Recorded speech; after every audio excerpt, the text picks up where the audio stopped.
Now with a bizarre murder plot here in New York, a Russian woman is charged with poisoning cheesecake, giving it to her look-alike so she could steal her identity.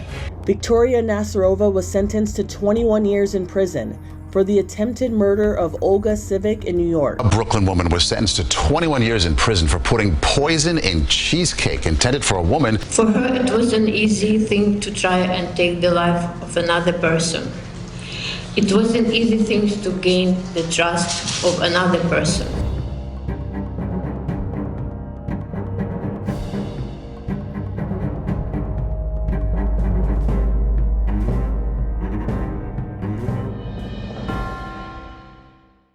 Viktoria Nasyrova was sentenced to 21 years in prison for attempting to kill her lookalike with poisoned cheesecake, as she knew she hit the jackpot when she found a woman who looked exactly like her.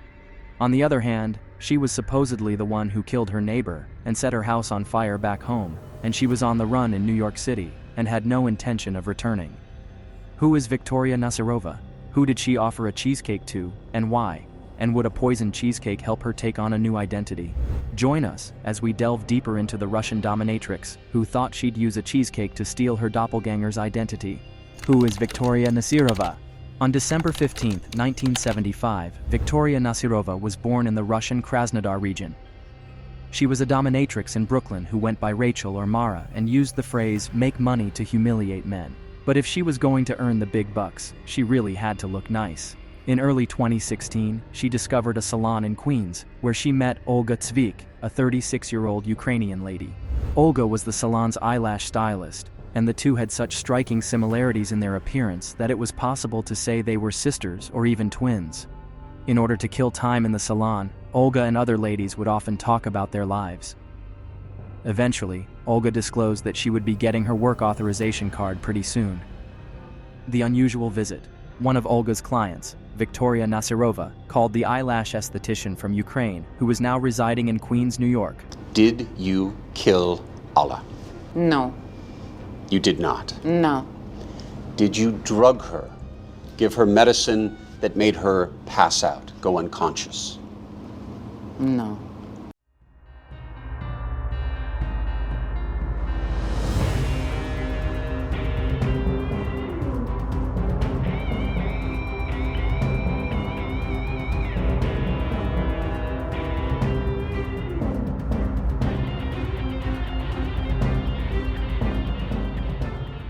On August 28, 2016, requesting an urgent eyelash repair. Viktoria Nasyrova, the client, claimed there was an emergency and that she had an important event this weekend. She had recently had her eyelashes done. Viktoria persisted and wanted to visit Olga at her flat while Olga had asked to wait for an appointment at the salon. It seems that Viktoria had paid a social visit there previously. When Olga eventually gave in, Viktoria visited her house. According to Viktoria, she had to walk all the way from Brooklyn to Queens in order to get her eyelashes fixed. Additionally, Viktoria also brought a gift, which Olga was informed was the best cheesecake in Brooklyn. After they sat down, Viktoria served Olga the remaining slice of cheesecake after eating 2 of it herself. Olga accepted it out of respect and ate it. Olga went to lie down after feeling lightheaded and disoriented almost immediately after eating the dessert and started to throw up. Other than Viktoria wandering around her flat, Olga didn't recall anything more after that. A buddy discovered Olga face down with only her underwear on the floor the following day. Immediately, the friend dialed an ambulance for help, and she was taken to the hospital. They performed the routine drug test and found nothing. Olga was found to be very ill and was hospitalized for several days before more sophisticated testing was conducted.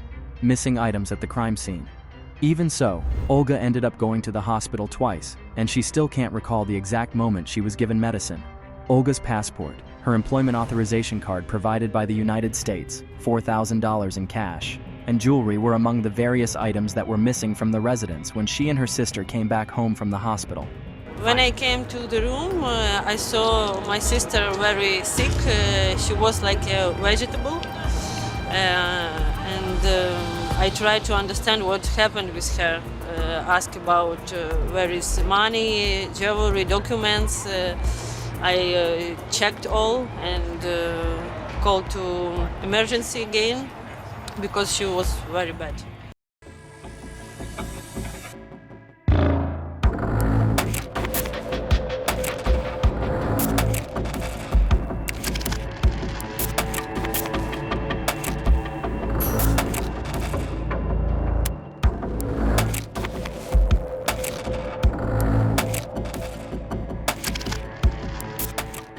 Moreover, medicines that made no sense were discovered on the floor because Olga was not taking any medication.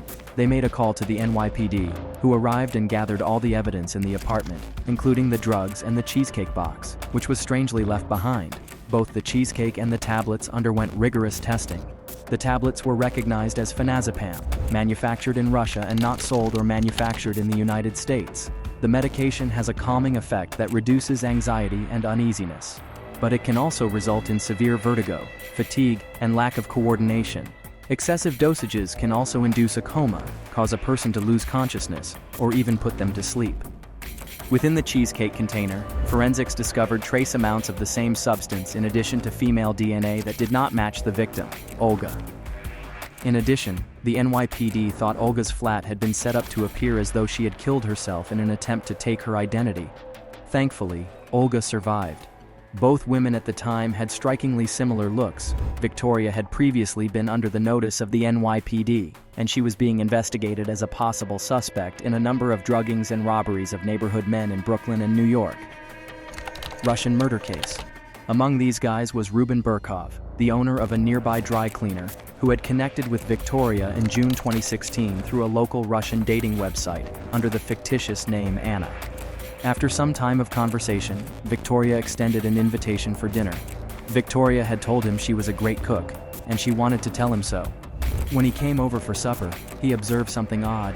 It appeared as though someone was moving in or out of the flat. Not wanting to make a fool of her, he remained silent. The last thing Ruben remembered was that she had served him fish for dinner.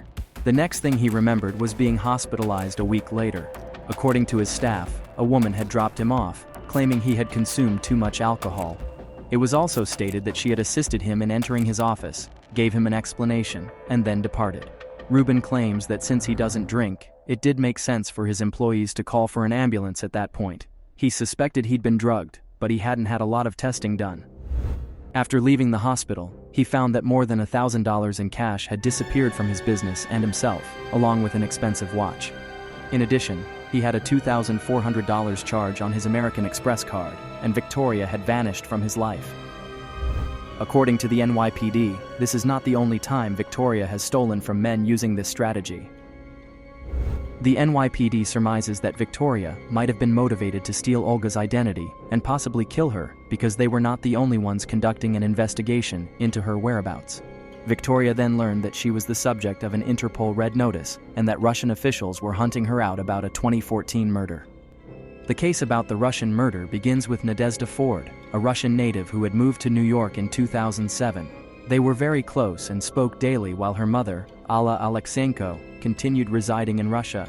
Meanwhile, Alla had been discussing her excellent and amiable new neighbor, Viktoria Nasyrova, with Nady. Viktoria gained Alla's trust, and the two grew close. Alexeyenko reportedly made 3 million rubles, or roughly $53,000, from selling her mother's house. Before killing Alexeyenko for that money, and the approximately $17,000 in cash and jewelry that were taken from the flat, Nasyrova spent months getting to know her. Viktoria informed Alla in 2014 that she would be visiting New York and that she could bring anything for her daughter Nadia. She received a fur coat and more than $6,000 from Alla to present to her daughter. After Viktoria repeatedly pushed back the trip, Alla finally demanded the money and the coat be returned. Finally, in October 2014, Viktoria consented to return the funds. Nadia was informed by Alla that they will be meeting on October 4th. Nadia again contacted her mother the following day, but didn't get any response from her. Because for 8 years, she never happened that she didn't answer the phone. Never. Nadia eventually gave Viktoria a call and inquired about her mother. Viktoria claimed to have seen her the day before and to have overheard her mention of heading into town. Nadia would have heard her mother tell her that this was nonsensical. After checking her call history, Nadia discovered that Viktoria was the last person her mother had spoken to. A few days after her mother's disappearance, Nadia took a plane and traveled to Russia. Initially, she called the police in her area and went to her mother's flat to meet them. At this point, Viktoria was spoken to by the police, but no one was taken into custody. When Nadia arrived, her mother's apartment was deserted, and all her possessions disappeared. Also missing were her mother's funds of about $50,000 stored in the flat. The Russian police told Nadia that her mother would ultimately turn up, so she continued to search for her.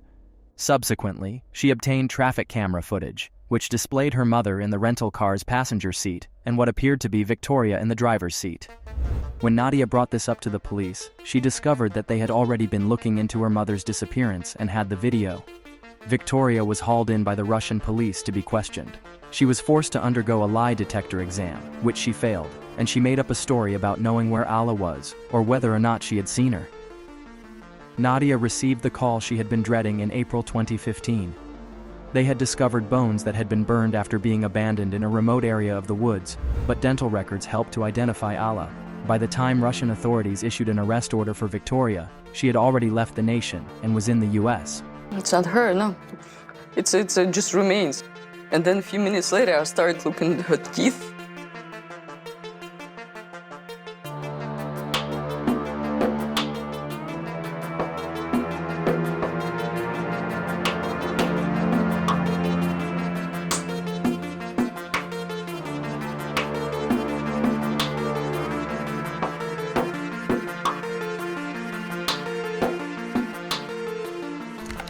The private investigator who caught Viktoria Nasyrova. In an attempt to find Viktoria, Nadia recruited retired NYPD detective Herman Weisberg as a private investigator. Early in 2017, he opened his laptop and went to Nasyrova's Facebook page on a peaceful, sleepless night. As he examined it, he discovered something shocking. In one of the pictures, Nasyrova was seated in a car, and the headrest behind her had noticeable white stitching, and Weisberg saw something equally enigmatic in the reflection of her sunglasses. The dashboard of the car was unique. Amazingly, he discovered the dashboard and stitching from Nasyrova's picture inside a real car. It was a 300 Chrysler. Then he pondered whether he could identify the particular Chrysler 300 from the image. Weisberg surmised that Nasyrova might reside in Sheepshead Bay, a predominantly Russian neighborhood in Brooklyn, based on her likes and reviews of eateries on Facebook. He dispatched a team to search that neighborhood for Chrysler 300S with the same interior. He claims they discovered many, documenting the details on the license plates. He ran the plates once they provided him with a list. One name that sounded Russian was among the findings. He produced an address connected to the vehicle. He noticed the apartment block looked familiar when he went to look at it. When he returned to Facebook, he saw Nasyrova's sunglasses mirroring the same structure. To scope it out, he dispatched a surveillance crew.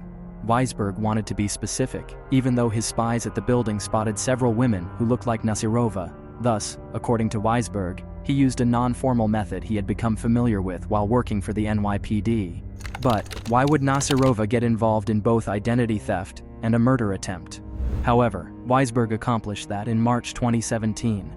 After he was certain that he had located Viktoria, he let the authorities know where she could be located because, at this point, she was wanted for the attempted murder of Olga.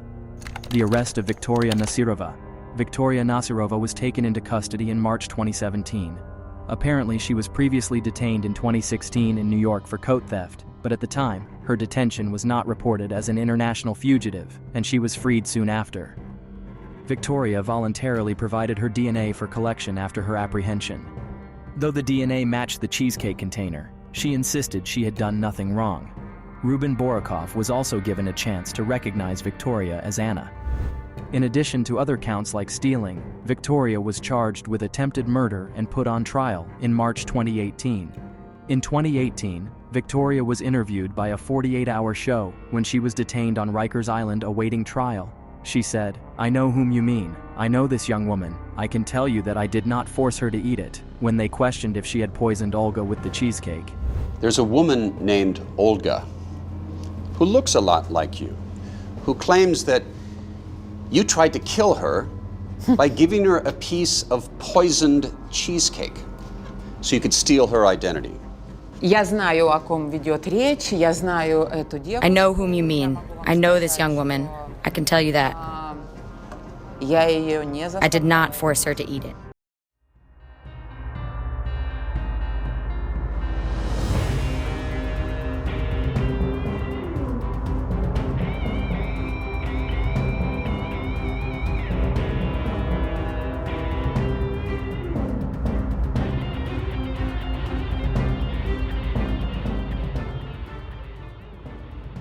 In 2018, Viktoria was beaten and struck in the head several times by other prisoners when she resided at Rikers Island. It was said that she momentarily lost her vision and that the guard did nothing to assist her. The guard said, "There was nothing in the pepper spray can." Could it be karma paying her back in her own coin? Should we just say it serves her right? Viktoria went on a hunger strike later that year. Nothing more was said about the incident, but her attorney announced that they intended to sue the city. Due to her loss of vision, Viktoria was observed using a cane during subsequent court procedures. The trial and sentencing of Viktoria Nasyrova. The trial for Viktoria began at the end of January 2023. Nadia Ford, Ruben Borakov, and Olga Tsvik all gave testimony against Viktoria throughout the trial. The prosecution presented evidence of her history of poisoning and her threat to public safety. She was found guilty of all, not just one of the accusations against her, including trying to kill Olga Tsvik in February 2023. The end of March 2023 was designated as her sentencing hearing. She could spend a maximum of 21 years in jail, with an additional 5 years of post-release supervision. Regarding the murder in Russia, there is an extradition treaty between the United States and Russia, and the Russian government has indicated that they would like to have her tried there. A ruthless and calculating con artist is going to prison for a long time for trying to murder her way to personal profit and gain, stated Melinda Katz, the district attorney for Queens. Fortunately, the victim made it through the attack on her life, and we were able to provide her with justice. Would Viktoria Nasyrova still face another jail sentence in Russia after completing the 21 years? This case garnered international attention, calling Viktoria a seductress, fraudster, and affiliate essential. Authorities are pleading with her other victims to come forward because they think there are still more out there. Still, Viktoria Nasyrova is safe from the public for the time being. Nasyrova, however, faces deportation back to Russia after serving her entire term in New York, where she will probably face charges for Alla Alexyenko's murder. As of April 2024, Nasyrova is a prisoner at the Bedford Hills Correctional Facility in Westchester County, New York.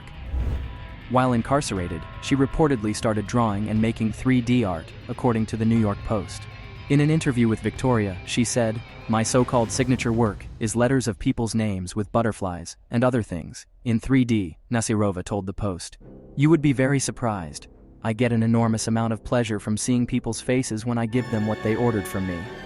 Nobody ever expects it. I can call what I make, without false modesty, works of art. Even for me, they look like little miracles." Additionally, Nasyrova also complained about how difficult it is to connect with her fellow prisoners. Of course, you should connect with the prisoners well, because they are your new family now. Most people still believe Viktoria is not a killer, because she didn't actually kill Olga. What do you think about this case? Do you think Viktoria is more dangerous than we can imagine? Let us know in the comment section below. And if you like this video, please click on any of our videos displayed on your screen for more shocking cases like this. See you in our next video.